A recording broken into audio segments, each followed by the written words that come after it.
भिवंडी शहरातील कामोरी नदी ही जलपर्णीच्या विळख्यात सापडली आहे आणि याकडे पालिका प्रशासनाचे सगळ्यांचं दुर्लक्ष होताना दिसत आहे।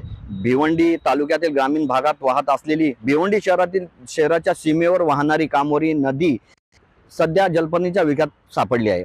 प्रशासनाकडे याकडे दुर्लक्ष होत असल्याने चिंता व्यक्त केली जात आहे।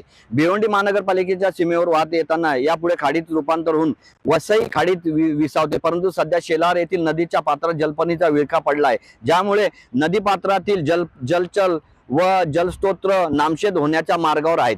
नदी पात्रात जलपर्णी वाढली असताना या नदी लगतच्या शेलार ग्रामपंचायत हद्दीतील सायझिंग असतील, डाईंग असतील यांची प्रक्रिया केलेले केमिकल युक्त पाणी शहरातील मलनिसार प्रकल्पातील सांडपाणी थेट नदीत व खाडीत पात्रात सोडले जात असल्याने ही नदी प्रदूषणाच्या विळख्यात सापडली। शासनाच्या नदी पुनर्वसन प्रकल्प अंतर्गत कामोरी नदीचा समावेश आहे, परंतु या नदीच्या दुरावस्थेकडे जिल्हा प्रशासन, प्रदूषण नियंत्रण महामंडळ, भिवंडी महानगरपालिका याकडे दुर्लक्ष करत आहे। अभिजित हिरे, लोकशाही न्यूज, भिवंडी। लोकशाही मराठी ऐका, पहा, जागरूक रहा।